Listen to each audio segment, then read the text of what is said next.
Fala pessoal, tudo bem? Sejam bem-vindos ao vídeo do Vem Segue-me dessa semana. E hoje nós vamos estudar Atos 22 até 28. Vamos terminar este livro do Novo Testamento. Depois nós vamos começar a estudar as epístolas dos apóstolos, muitas das quais Paulo escreveu para os membros da igreja. E eu, ao ler esses capítulos, não pude deixar de pensar sobre minha própria viagem que eu estou fazendo agora, porque depois de 5 anos vivendo no exterior, eu estou voltando para o Brasil e eu espero que eu não tenha nenhuma das dificuldades que Paulo enfrentou durante a sua viagem para Roma. Naufrágio, picado por uma cobra, problemas com pessoas, né, que estavam lá desacreditando nele, estava preso. Então tem muitas coisas que nós vamos ler. Nós terminamos a lição passada, se vocês bem lembram, com Paulo dizendo: eu preciso ir para Jerusalém. Todo mundo está dizendo: não, Jerusalém é perigoso, tal, e ele sabia que era perigoso mesmo. E o que acontece é que ele acaba sendo preso e os judeus tentam matá-lo. Mas a mão do Senhor o livra e ele chega a testificar a governantes e depois ele apela para Roma. As viagens naquela época não eram tão fáceis quanto as de hoje. E por isso, para que ele vá para a Itália, para Roma, a sede do governo e do Império Romano, ele precisa passar por uns perrengues, por assim dizer, passou por uns desafios para chegar lá. Então, nós vamos estudar. Já peço desculpa para vocês que o vídeo hoje vai ser bem mais curto do que normalmente é, e alguns versículos, ainda que eu desejo muito comentar e me aprofundar, não vou poder. Isso pela razão que introduzi logo no início, de que eu estou viajando. Então, este vídeo é o último que estou gravando aqui em Utah. O próximo vídeo eu estarei gravando em algum lugar entre Califórnia e Las Vegas. E depois, o próximo vídeo vai ser em Brasília, porque chegando no Brasil, eu vou para Brasília, para o primeiro dia de visitação pública, que vai ser dia 12. E vou estar com os meus irmãos aí de Brasília. Vai ser maravilhoso poder estar com vocês. E, enfim, estar de volta na minha terra depois de tanto tempo vai ser muito, muito bom. Estou animado para isso. Bom, vamos começar aqui. Em Atos 22, Paulo ele conta a sua história da sua conversão, declara que viu Jesus em visão e a ele são concedidos alguns privilégios por ser cidadão romano.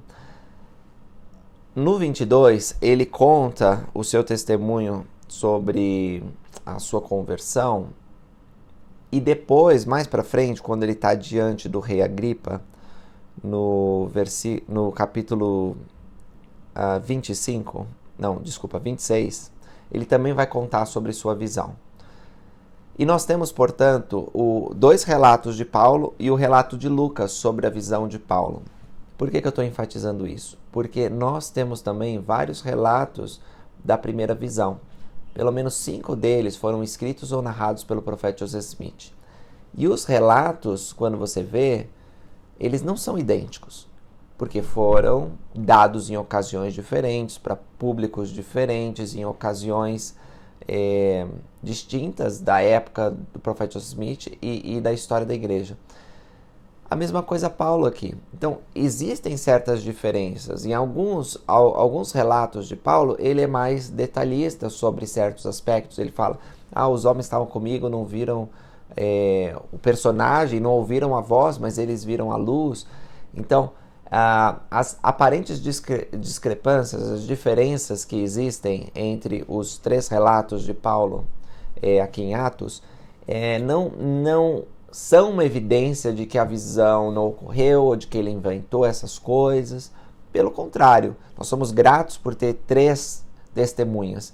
E é normal haver essas diferenças, porque, como eu falei, a ocasião é diferente, o jeito de contar, o público. E a mesma coisa a gente pode falar com os relatos da primeira visão ou com outros relatos de visões que nós temos nas Escrituras. Alma também teve uma visão celestial, que foi o estopim para a conversão dele, o Almo Filho, lá no livro de Mórmon. E quando é relatada a visão dele em Mosias, é de um jeito. Quando ele vai testificar para o seu filho sobre sua visão, por exemplo, a gente vê outros detalhes que são diferentes, mas eles não são contraditórios necessariamente. Então, digo isso porque algumas pessoas elas tentam dizer que essas visões celestiais não acontecem só porque, quando há mais de um relato, há elementos diversos nessas histórias. Isso não é verdade. Às vezes, o profeta, o apóstolo, a pessoa que recebeu a visão, ela acrescenta mais detalhes e, às vezes, ela fala de modo mais geral. Joseph Smith, por exemplo, nos relatos, ele disse que quando ele estava buscando saber qual a igreja verdadeira e como que ele podia obter a remissão de seus pecados, ele viu o Senhor. Depois, em outros relatos, ele acrescenta que viu 2 personagens. Então, só porque um relato fala que ele viu o Senhor, não significa que ele não tenha visto o Senhor da glória, Jesus Cristo, e também nosso Pai Celestial. As Escrituras são assim. E Paulo, quando ele testifica, ele fala sobre a sua visão, às vezes de forma mais detalhista, às vezes menos. É a astúcia de Paulo, no sentido bom, né? Como ele era esperto com relação à sua dupla cidadania, né? Por ser romano, ele tinha certos privilégios e ele os usava. Por exemplo, no versículo 25 do 22, e quando estavam atando com correias, disse Paulo ao centurião que ali estava, é-vos lícito açoitar um homem romano sem ser condenado? E ouvindo isso, o centurião foi e anunciou ao tribuno, dizendo, olha o que vais fazer, porque este homem é romano. E vindo o tribuno, disse-lhe, diz-me, és tu romano? E ele disse, sim. E respondendo o tribuno, eu com grande soma de dinheiro alcancei esse direito de cidadão. Paulo disse, mas eu sou de nascimento. E aí quando aconteceu isso, o tribuno teve temor e falou, então não vamos fazer ele nada de mal para ele. E ele teve a oportunidade de falar a um conselho, e ele disse, homens e irmãos, até o dia de hoje tenho andado diante de Deus com toda a boa consciência. Já pensou que grande bênção nós podemos dizer a mesma coisa que Paulo? Que nós temos andado com boa consciência, que nós podemos olhar para os olhos de todas as pessoas e elas podem sentir nossa integridade, nossa honestidade. Nós podemos andar diante de Deus com a face erguida, sabendo que nós fizemos o nosso melhor. O versículo 2 é interessante, porém o sumo sacerdote Ananias mandou então os que estavam junto dele que o ferissem na boca. Eles não queriam mais ouvir Paulo. Aquela seita do Nazareno incomodava eles, sobremaneira. A fama de Jesus já tinha se espalhado e Paulo era um dos que mais proclamava essa seita. Engraçado que muitos chamam os membros da Igreja de Jesus Cristo Santos nos últimos dias de seita, como fizeram aqui. Vocês vão ler nesses versículos que muitas vezes os judeus dizem, vocês são uma seita. Nenhuma novidade, né? Porque nós somos a mesma igreja que Paulo pertencia naquela época. E Paulo respondeu quando bateram na boca dele, porque queriam calá-lo, não queriam que ele falasse mais nada. Ele diz, Deus te ferirá a parede branqueada. Tu estás aqui assentado para julgar-me conforme a lei, e contra a lei me mandas ferir? Então, Paulo conhecia os seus direitos, conhecia a lei.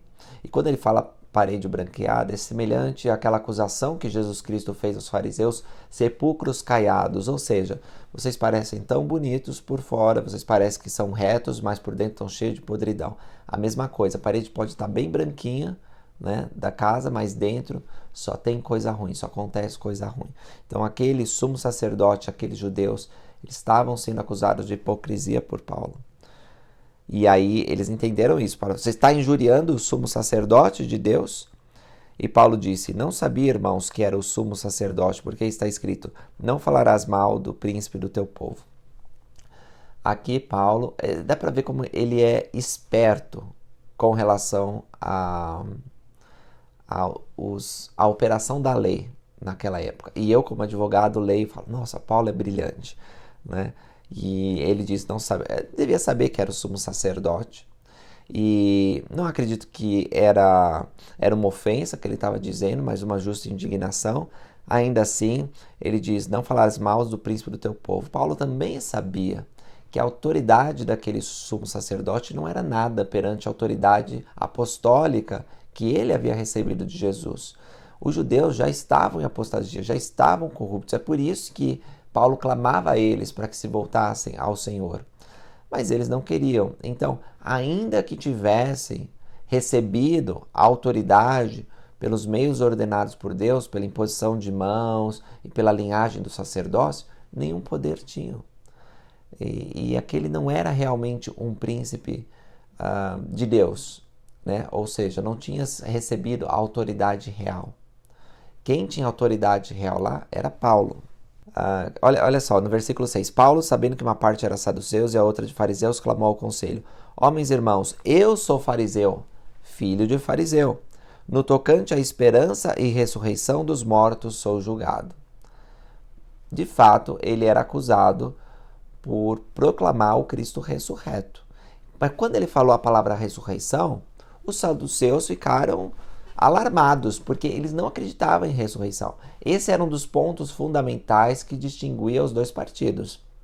Enquanto os saduceus, eles eram judeus e acreditavam que era importante cumprir a lei e viam na cultura deles um traço que os distinguia dos demais, certos elementos da religião, eles não acreditavam, eles não pensavam que havia, por exemplo, ressurreição dos mortos. Então começou a haver um debate neles. Os saduceus dizem que não há ressurreição, nem anjo, nem espírito, mas os fariseus professam ambas as coisas.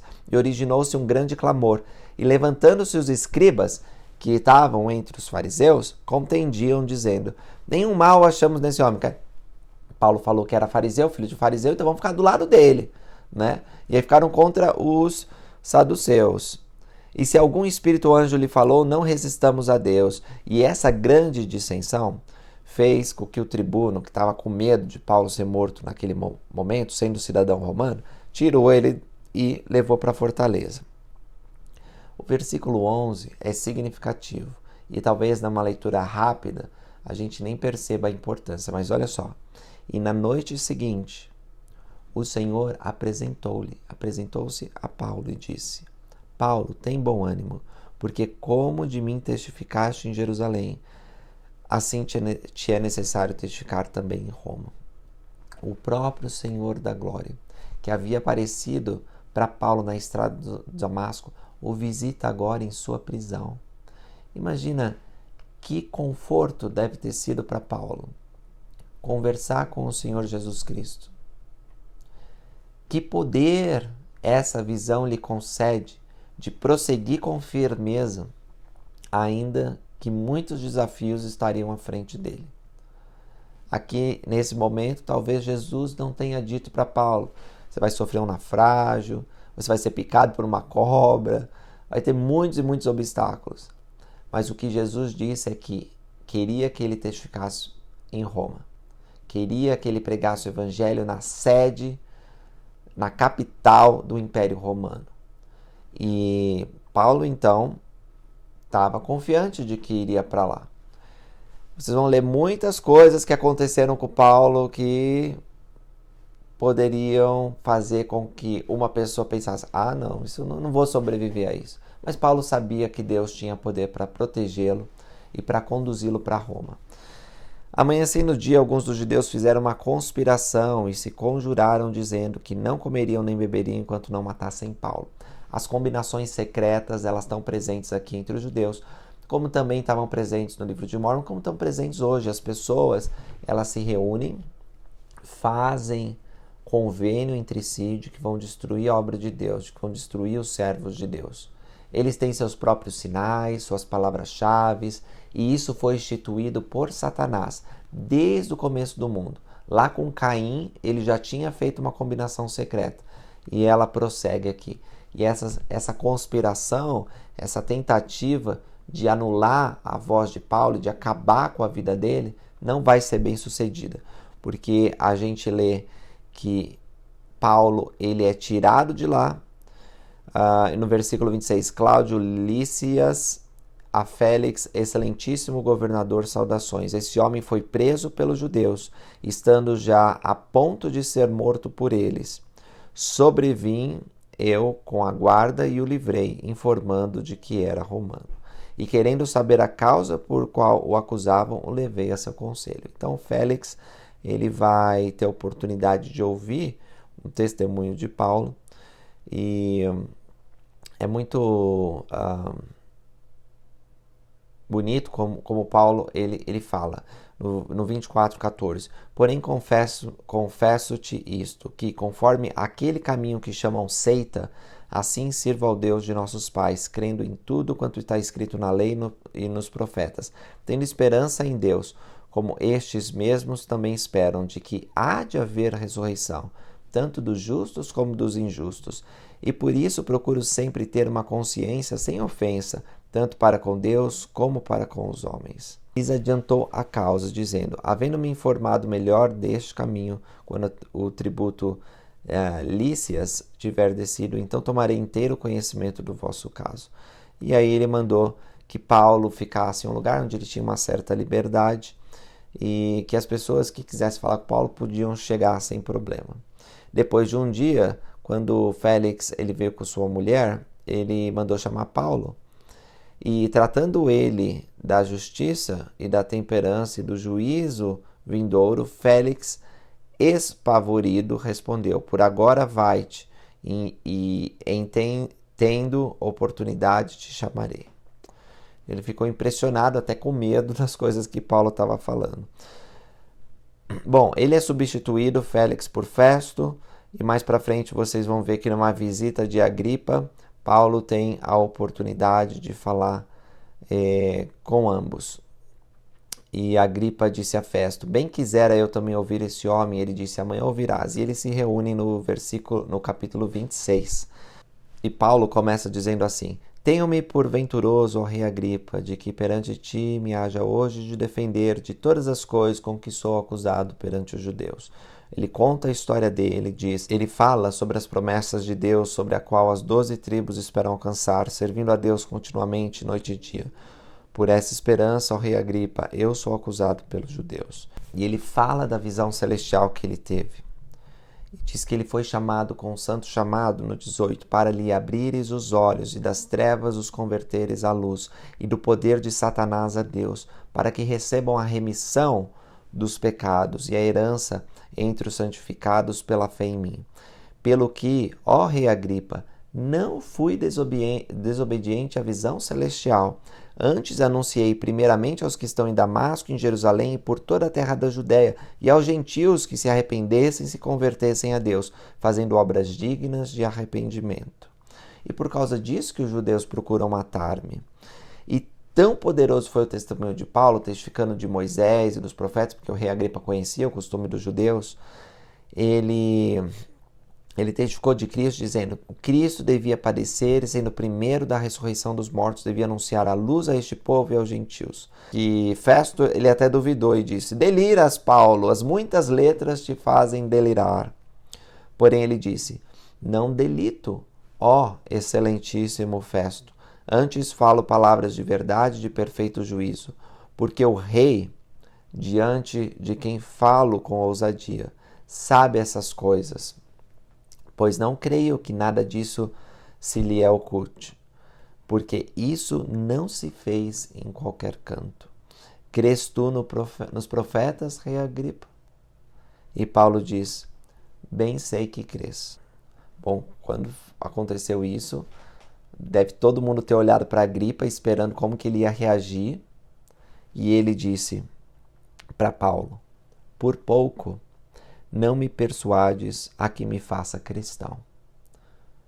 Então, me parece aqui que os efeitos no coração do rei Agripa, das palavras de Paulo, foram poderosos, de tal modo que ele estava sentindo que Paulo estava falando a verdade. E Paulo, ele responde a essa fala, né, do Agripa, quando ele diz assim, nossa, por um pouquinho eu me torno cristão, dizendo, provera a Deus que, ou por pouco ou por muito, não somente tu, mas também todos quanto hoje estão me ouvindo se tornassem tais qual eu sou, exceto por essas cadeias. Ou seja, eu queria que todos fossem cristãos, todos se batizassem na igreja, todos recebessem um testemunho de Jesus Cristo pelo Espírito Santo, exceto, é claro, ficarem presos, como eu estou hoje, por testificar essas coisas. No final, nós lemos que Agripa disse a Festo: você podia soltar esse homem, né? Mas como ele apelou para Roma, a gente vai ter que mandar ele para César. E o 27 é aquela jornada incrível que eu falei para vocês.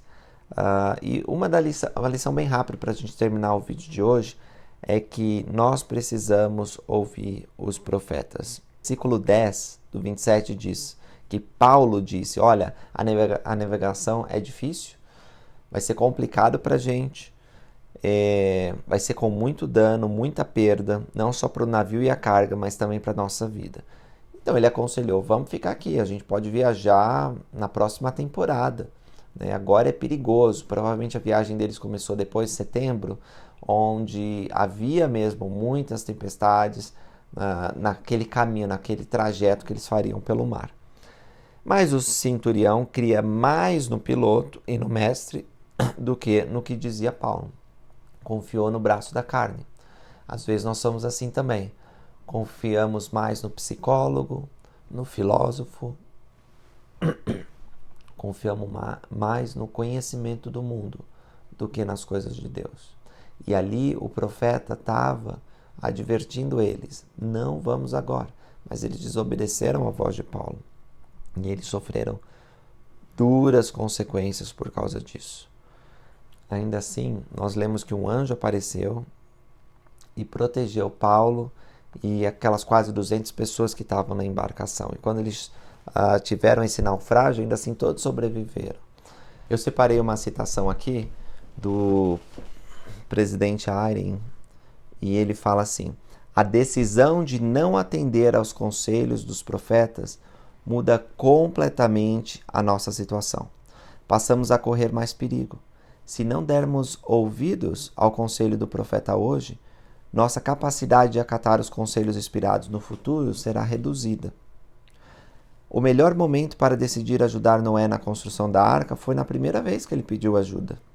Depois disso, cada vez que ele voltava a pedir e não era atendido, menor se tornava a sensibilidade das pessoas para ouvir o Espírito. E assim o conselho de Noé lhes parecia cada vez mais tolo, até que veio a chuva. Aí já era tarde demais.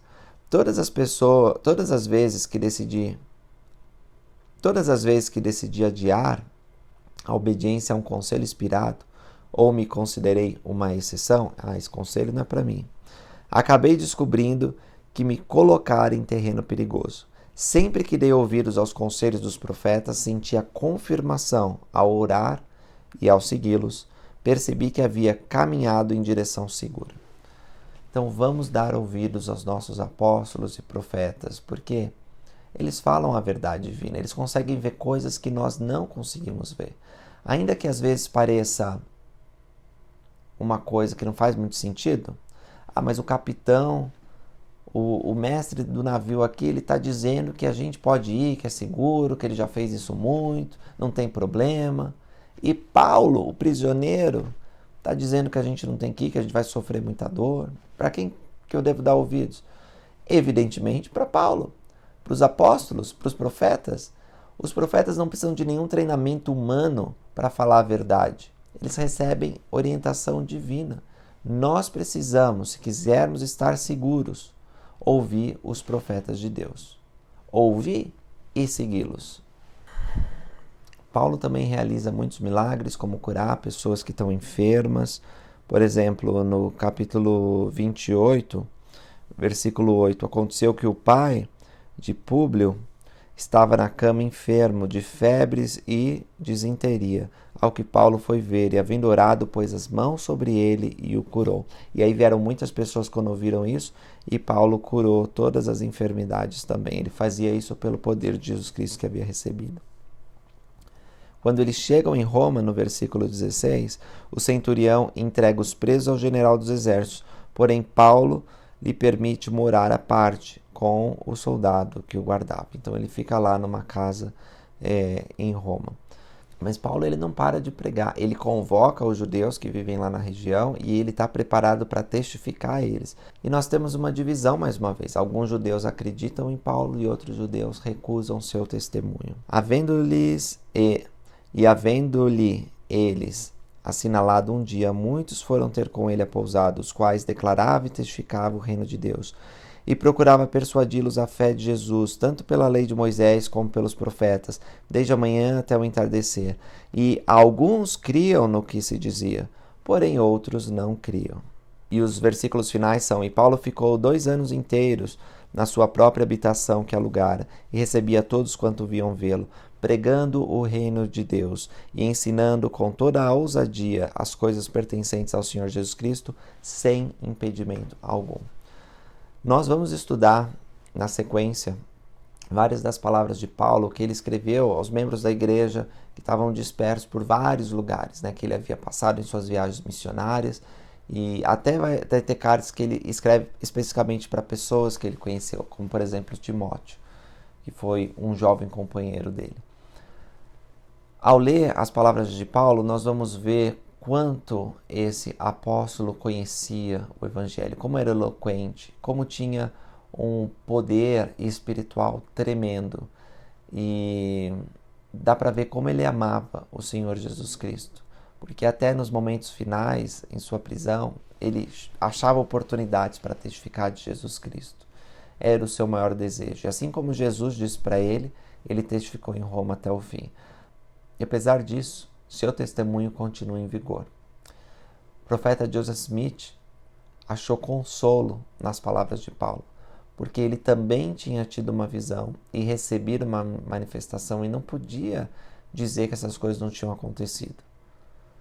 E ao ver a grande perseguição que se levantou, Joseph disse: eu me sinto como Paulo.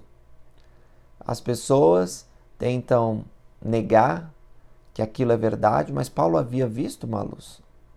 E ele sabia que era verdade. E assim eu também me sinto, Joseph dizia. Então, sejamos fiéis à visão celestial. Você não precisa ter visto, assim como Paulo e Joseph Smith, o Senhor Jesus Cristo, para saber que Ele vive, que Ele te ama e que Ele te chamou para compartilhar as suas boas novas de grande alegria. O Espírito Santo ele pode colocar na nossa alma uma impressão muito mais forte do que a visão pode conceder. E o Espírito ele nos obriga a testificar a verdade com ousadia. Mesmo diante de reis e governantes, pessoas que têm autoridade para nos prender e até nos matar, nós precisamos testificar essa verdade, assim como Paulo fez. Os perigos vão surgir, meus irmãos e irmãs. Talvez vai ter muitos desafios na frente, mas a palavra de Deus, ela precisa ser proclamada. Que nós encontremos em Paulo e nos outros missionários um exemplo de coragem que deve ser seguido. Testifico que as Escrituras são verdadeiras e que Paulo foi um valente missionário, como o Senhor Jesus Cristo mesmo disse, um vaso escolhido para levar a verdade do Evangelho. Ao estudarmos suas palavras nos próximos meses, que nós tenhamos gratidão por muitas delas terem sido preservadas e por podermos aprender com ele a doutrina de Jesus Cristo. Obrigado, pessoal. Até a próxima.